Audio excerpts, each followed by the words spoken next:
Welcome to the Startup of the Year podcast, where each episode we showcase exciting new companies from around the world. This podcast is produced by Established, creators of the Startup of the Year program. Established is focused on helping organizations with their innovation, startup, and communication strategies.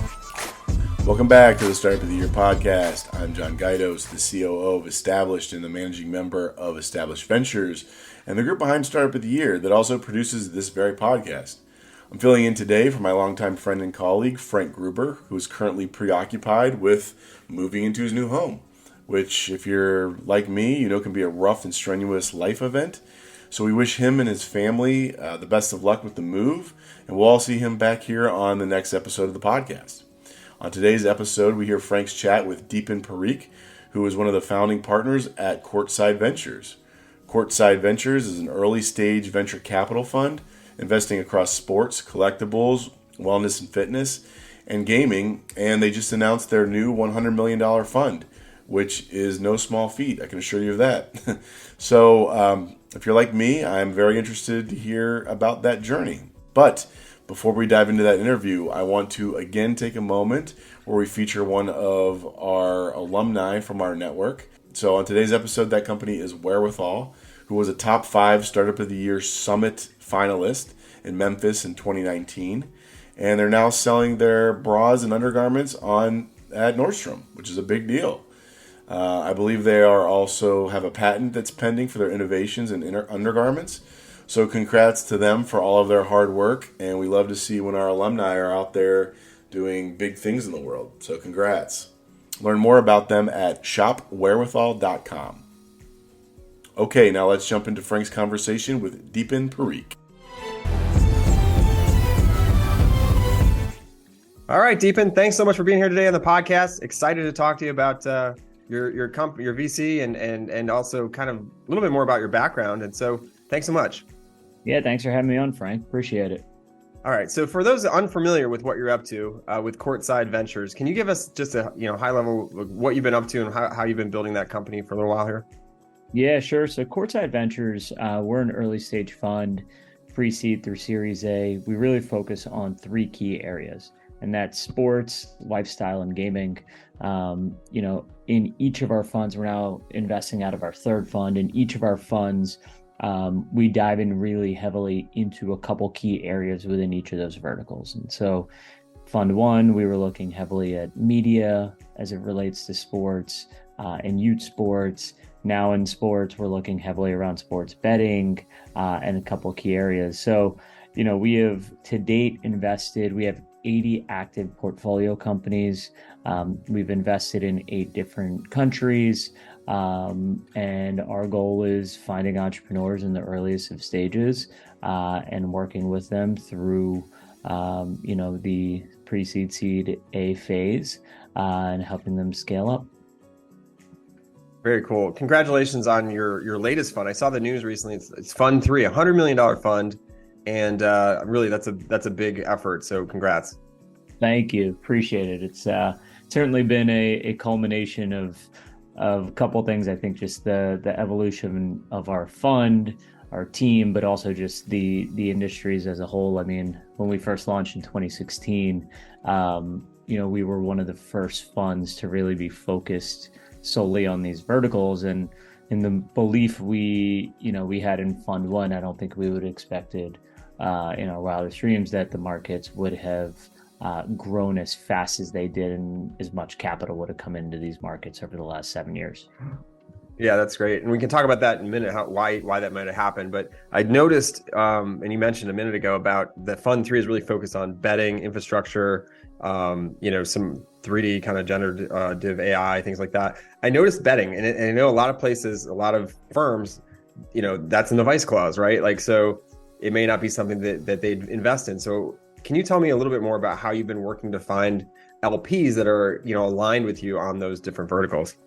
Yeah, so, our view is that, one, betting as a word currently in some cases has a negative stigma, right? Which is viewed as betting is a vice. The truth is betting revenue, just like the lottery, does significantly help a lot of city-state budgets. And so our view is that betting will not be the term used in 4 or 5 years. It'll all be under the guise of entertainment and gaming. And so we felt that there was a really tremendous opportunity to be an early leader of investing in early stage companies in that space, both in and outside the US. And our LP base has been really supportive around that. So we're not going out there investing into concepts that are super gray or not legal. Right. By any means. We're doing things that are very much by the law, that have legal opinions. To give you a sense, I mean, we didn't make a single real money or sports betting investment until the repeal of PASPA, which is what really opened the floodgates for sports betting in the US. Right. And now you're seeing like venues like Wrigley Field is going to have like its own, we never thought I'd put those words together. Wrigley Field and sports betting are going to happen in the same place. That's right. And so, I think what we're seeing is that team owners, states, it is all becoming a very large part of the fan experience. And so, traditionally what people equate betting to is, all right, someone goes and drops a $50,000 bet. The truth is, our belief is that the future of betting is not necessarily those big whales as much as it is a form of entertainment that keeps people engaged and tuned in to the live games. Yeah, makes sense. That is, inherently our view and thesis on the market. And so, we found LPs who have been really supportive. I think there will always be some LPs out there who will not be comfortable with it. But even in our conversations over the last few years, we've certainly seen a lot of folks be more accepting of the world of betting, mainly because it is not meant to be this huge push to take money away from people. As much as it is entertainment, and it is truly a big driver of tax revenue. No, that makes sense. And I also was thinking about some of the things that had happened in the past, right? Like Pete Rose is banned from baseball, and he literally made the first bet in Cincinnati at their venue. Right. It's crazy. I mean, so hopefully that this kind of trend and obviously change in the way we approach things does impact him, and maybe he'll get in the Hall of Fame eventually. But that's a whole other topic. What I wanted to talk about was your talk about how it's converging into gaming and how it makes a lot of sense to have people's skin in the game is going to make them more engaged, right? And that's really what you're betting on. Yep. No pun intended. Yeah, exactly. Yeah. Okay, cool. All right. So let's talk a little bit more about, get off the topic of sports betting. I just thought it was an interesting one. Courtside Ventures, are you both, how did you start this? Actually, I want to get the kind of founding story of Courtside, because I think it's interesting always to find how this all got to get going. Yeah, so the real genesis of the fund came about when my co-founder in the fund, Vasu Kulkarni, he, out of his college dorm room at Penn, had started a company called Crossover. And Crossover was a data and analytics company targeting the youth, high school, collegiate markets, primarily around basketball, and then expanded into other verticals.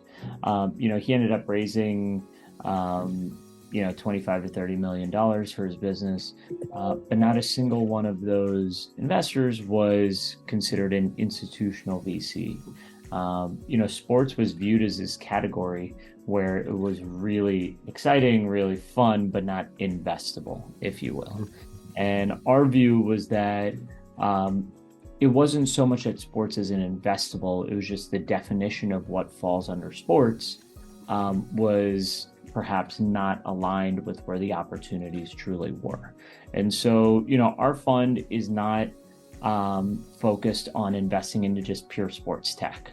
We're investing in the future of younger consumers as it pertains to sports, as it pertains to lifestyle, as it pertains to gaming, all three massive areas where a lot of dollars have been going and will continue to grow in the coming years. And so we came together in 2015. We were very, very fortunate to have the support of two early investors who made up our first fund. One was a large sports team owner that Vasu had an existing relationship with, and the other was a large public company. And so we kicked off our first fund, which was $35 million in January of 2016. And really the goal was, how do we go out there and how do we prove to ourselves, the market, our LPs, portfolio companies, that these markets that we were going after are truly venture scale. And in that first fund, we were really fortunate. We were one of the first investors in The Athletic, which last year sold to New York Times for $550 million. We were one of the first investors in StockX, and a number of other companies as well. So it's, what started out is more trying to prove the market validation of real venture scale type opportunities, I think has turned into an entire sector of growth from an early stage standpoint. Right, that makes sense. And your first couple were your first company was that you just mentioned. The Athletic is obviously media. That first fund, was it focused on mainly media, or what was the focus again? Yeah, the focus was still sports and gaming, right? So we looked at it, but if you look in sports particularly, we weren't doing anything in betting because it was still pre-PASPA repeal. We were looking at media, we were looking at youth sports, we were looking at live streaming infrastructure and technology, kind of this whole chain of like content capture, content creation, content consumption, content distribution. So we were certainly more focused on media, not only from a individual platform standpoint, but also technology and infrastructure. And then we were really heavily involved in the world of esports and other parts of gaming. And so, I think our view always and our belief is that as a vertically focused fund, we should be able to identify trends earlier. And so within each of our funds, you'll see a differing view on what we're going after, right? Versus the previous fund. Just because the world changes pretty dramatically, consumer behaviors, consumption, all of that changes pretty dramatically. And so, but Fund 1 was very heavily focused around media, infrastructure and media and live streaming, and then also esports and fitness as well. No, that's great. So I'm curious, so many ways I could take this, because I'd love to get, let's just play trend reader, futurist, if you will. With the e-gaming, esports, gaming kind of side of it, where do you see that going? Like, where do you, I know it's come a long way even in the very short time that people have been doing it, but let's put our 10-year hat on or 20-year hat on, and how do you see that playing out as far as how big is it going to get? How, is it going to be something we're consuming like regular sports, like watching it on television, like that kind of thing? I would love to get your take as you look at these different opportunities that you invest in. Yeah, so, I would say our view, just like a lot of other folks in the market around pure esports, is certainly, as at least investment, has certainly soured. We're still believers in esports. We're still believers in brands. We're still believers in gaming as a whole, absolutely. Right. So if you're able to build a lifestyle brand off of esports, and esports is one component of it, big believers there. The nature of investing heavily into esports is not something that really excites us right now. Part of it is esports is really a small subset of the overall gaming sector. Right. And I think what we've all learned over the last 6-7 years in esports is that revenue has been harder to come by. Whether that means revenue from team ownership, whether that means revenue from sponsorship, platforms, revenue from data and analytics. A lot of it comes down to the fact that the video game publishers own the rights to their content. And, it's not necessarily a fully baked out ecosystem yet in terms of IP ownership, distribution. There's no doubt that the viewership is there, right? Like, you can point to Twitch, you can point to YouTube, you can see that the actual viewership is there. Yeah. Not doubting that. The question is, how monetizable is that outside of the creator themselves? Mm-hmm. And so, that's where our view kind of sits. Gaming as a whole, I don't know if we've ever had as much conviction as we do right now. The market is, incredibly exciting. I think there's a lot of capital that is going to continue flooding into the market.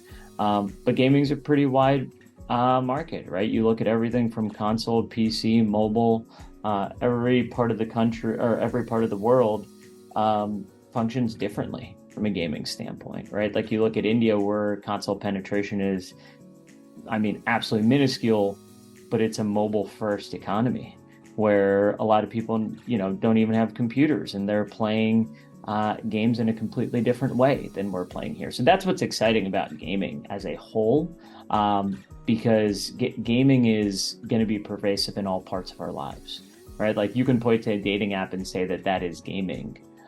Read something good today about how Duolingo ultimately is a gaming platform, right? So like gamification is going to be a massive, massive part of all of our lives. It already is, but it's going to be even more so a part of our lives. We may not call it gaming. No, everything's got social experience. Anything with a social experience that's an app or, you know, tries to make you do something has gamification built in, right? That's kind of a table stake at this point. But I see what you're saying. Like there's probably technology and things you're looking at that could, you know, be totally different that is also considered gaming. Really interesting. I'm curious. I also thought about like the trends, right, that are happening, right? Have you thought about investing in a pickleball team or maybe a soccer team or anything like that? Is that those seem to be trends that I've seen a lot of people pop up or as things they're investing in? Yeah, look, I'm a huge believer in pickleball as a whole. You know, internally at our fund, we've had a lot of ongoing discussion around the category. Yep. We generally do not invest in teams and pure leagues. Got it. Fund. Okay. Our belief is it's not necessarily venture scale. Mm-hmm. I do believe in the future of the sport, whether it's padel, pickleball. We are big believers in the future. I mean, this is pickleball in particular. What really excites me, it's one of the few sports in the world that truly transcends age, where you'll have a 10-year-old playing and an 80-year-old playing. Yeah, like golf. Exactly. Yep. Except far more accessible. Yeah, right? Way more accessible. You don't have to move as much. Right. You don't have to move as much, and you can find courts pretty easily in urban or suburban environments. Yep. Albeit there are not enough courts, and hopefully there will be more. But it is just that's a really exciting part of the market right now. So we've looked at, you know, certainly 100 plus companies in and around pickleball. Oh, interesting. And the whole category. Yeah, I mean, everything from real estate, new entertainment concepts to court refurbishment, camps, clinics, to you know, database type businesses trying to build, you know, the biggest membership bases. So we've seen a lot. We definitely have not seen it all. We'd love to see more, but we're trying to frame our view on it. I imagine we will do something in the space. We're just not rushing into it right now. Right. Yeah. Like that. Yeah. I mean, it is a trend. It's happening. I was just curious because I see it all the time, you know, like, oh, you know, this athlete or that athlete or this person is part of this league or whatever. And it just caught my attention, obviously also starting to play as well. So I was curious. All right. So what other focus areas are you excited about? Like you mentioned, we talked about a few, like what others just like gets you going? You're like really hunting down the right next thing in that category. In terms of companies themselves, or just like what's exciting to us? Themes, or yeah. What are you looking for particularly? Yeah, so look, anything in real money gaming as a whole is really interesting to us. So, you know, one thing we have really focused on, we'll continue to focus on, is taking ideas that we're really, and models that we're really familiar with in the US, and then identifying other markets around the world and trying to back the best founders that are building that out. So to give you an example, you know, we're large investors in a company called Winzo, which is one of the biggest skill-based real money gaming platforms in India. You know, that came about, you know, because my partner Kai had been on a panel for a conference in India. But what got us up to speed with that business pretty quickly was the fact that we knew skill-based real money gaming really well in the US market. We had spent time on some of the larger players, some of the smaller players, and the India market was something we'd been looking a lot at. So the idea of finding opportunities in the world of skill-based real money gaming or gaming as a whole outside the US is really, really intriguing for us. So we've done something similar for sports betting in Brazil, Mexico, Africa, India, more skill-based real money because sports betting is not legal. But yeah, we're trying to continue to grow the actual knowledge that we have here in the US and expand into other parts of the world where we can help founders in the early stages scale up. Wow, truly international. You've got a lot of different countries represented there. Really interesting. And I guess you could dive into how does due diligence work there, but I think the better question now is just kind of keep moving along here with, you met that founder in India. What clicked with you with that? I mean, you definitely had the theme and the trend that you were trying to, invest in, but also there had to be something about that founding team or that group that kind of caught your attention. And so I wanted to talk about the qualities you're looking for in some of the founders you meet. Yeah, I mean, look, I'll tell you, my partner Kai had led that round, so he can speak more to it. But the truth is, something that stood out to us immediately was they are just laser sharp executors. Their execution ability to execute was really top notch. They were repeat founders, and they understood the local dynamics. I mean, we were fortunate by the time we came in, the business was already doing a little bit of revenue. And so there was clearly an understanding of the consumer, but just absolute laser focus. I would say the qualities that we look for in founders, it obviously, that is the most important piece of everything we do. But the things that I'm currently just spending a lot of time around in any founders is, can you sell a big vision, but can you remain really, really disciplined in terms of your focus? It is hard to do, right? Like if you're trying to build a big business and a big vision, a lot of times it's really challenging to go out there and avoid distractions. There's some really good founders in our portfolio who have done an amazing job of just staying really, really focused despite the, crazy melee that existed over the last few years. And then the other, I think, really important quality, especially as they're going through these tough times where, so many companies have had to conduct layoffs and amazing talent was let go.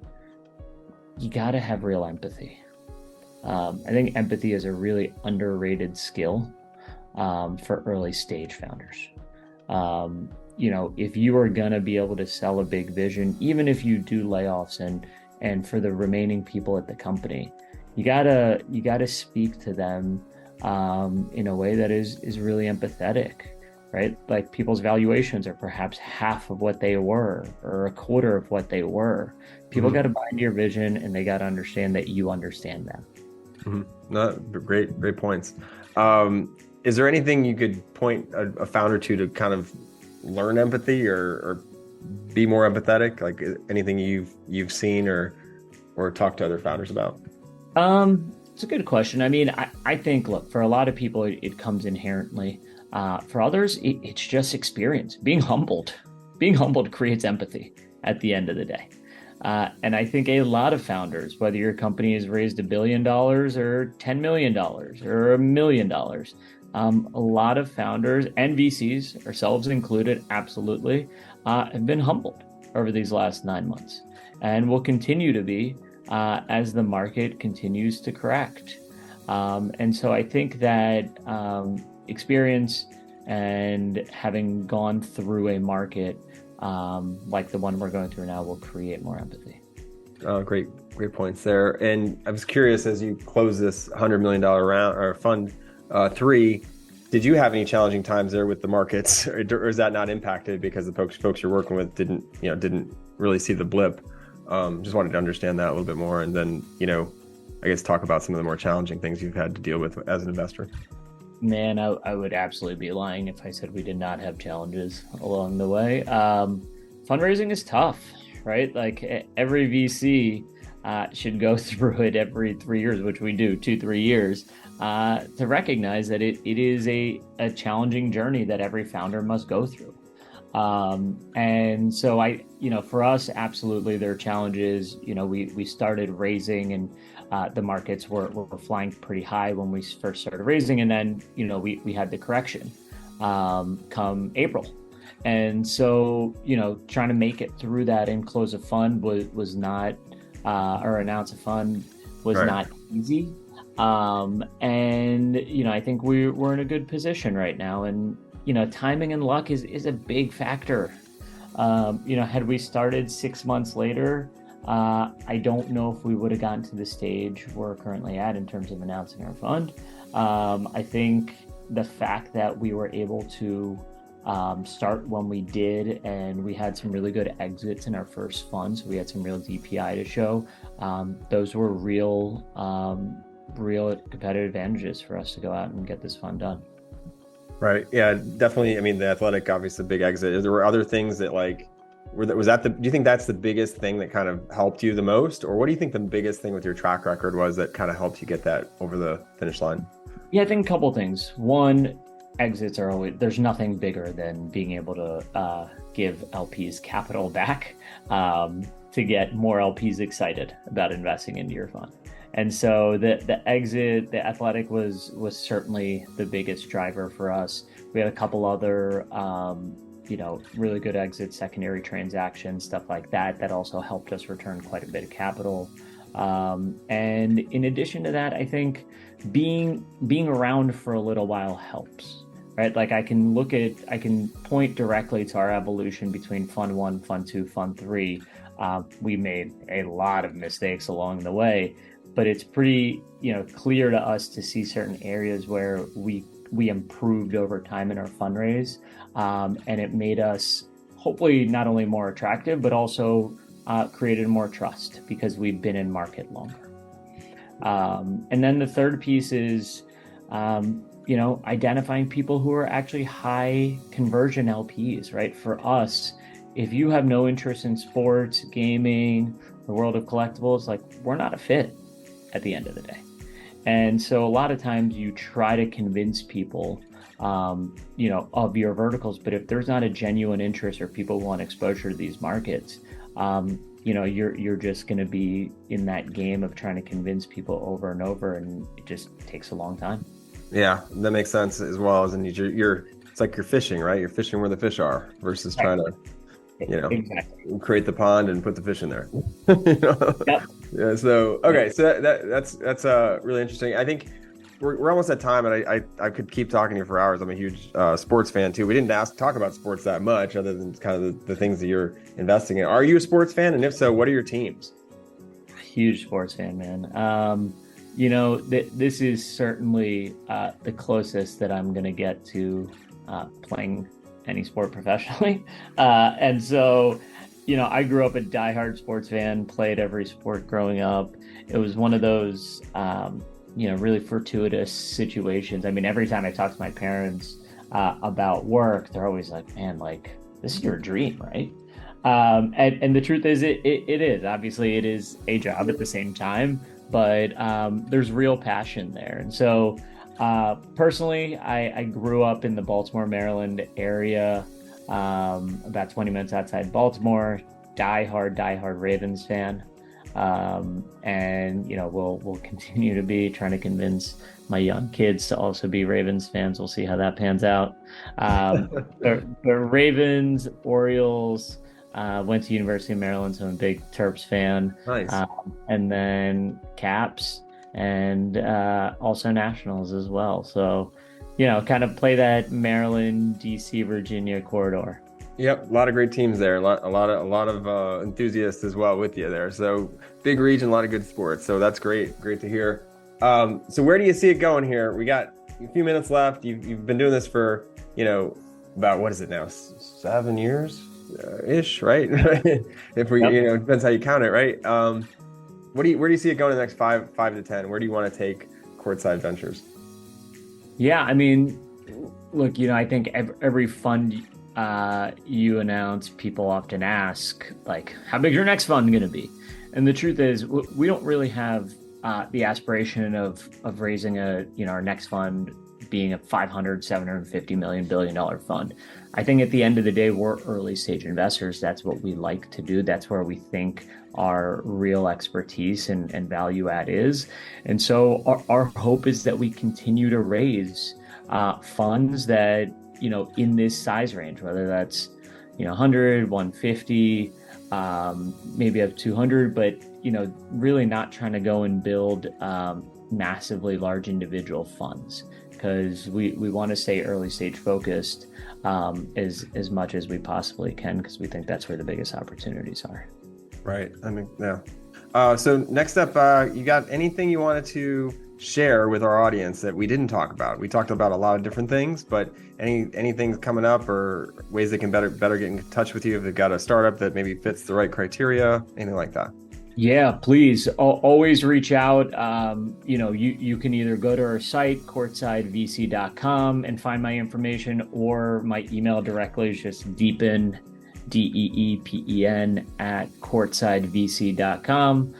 You can find me on Twitter. You can find me really on any of the major platforms, but email is usually the easiest, or Twitter. So for any founder, anyone listening, if you have an interesting idea, company, reach out. We can never see enough. And, we've learned, we've actually made a couple investments. Some of our biggest investments came into us cold. And so we really respect the idea and kind of courage it takes to reach out. And we will certainly take a look at everything. May not respond to every single thing, but we always look at everything that comes in, regardless of what channel it comes through. That's great. And founders, remember, Deepen's busy, so keep it tight. He doesn't want to hear your thesis, so he wants to hear the short version of what you're trying to do. So get him the details so he can make a decision if it makes sense to get you in there. And Deepen, thank you so much for being here and sharing the conversation with me today and with the rest of our community here at Start of the Year. Awesome, Frank. Really appreciate you having me on. Wow, fascinating stuff from Deepen. Being a huge sports fan, I know that I really enjoyed that conversation, and it's always, fun to hear some of those intricacies and how things work that maybe not all of us are always exposed to. So fascinating stuff there, and hopefully they're going to keep doing some big things. And that's it for our show today. Thank you for listening. If you enjoyed this discussion, please feel free to share it with someone that you think will find it helpful. As Frank always says, sharing is caring. And as always, if you have a startup idea or want to get something going, today is the best day to start up. Not tomorrow, not the next day. Get out there, whether it be a pen and paper or on your computer, and start taking those steps to creating the next company that's going to change the world. And in doing so, we encourage you to join the community for access to support, expert advice, and all the resources you need to elevate your startup by going to soty.link/apply. Until next time, I'm John Gaidos, filling in for Frank Gruber. I want to challenge you all that before the next episode, I want you to wake up every morning and attack every task of your day with relentless enthusiasm and try to do it better than anyone has ever done it in the past history of mankind. And hopefully that'll help you achieve some of your goals out there. Have a great day. Keep on starting up. We'll see you next time. Thanks for listening to the Startup of the Year podcast. Be sure to subscribe, and we'll be back with another episode soon.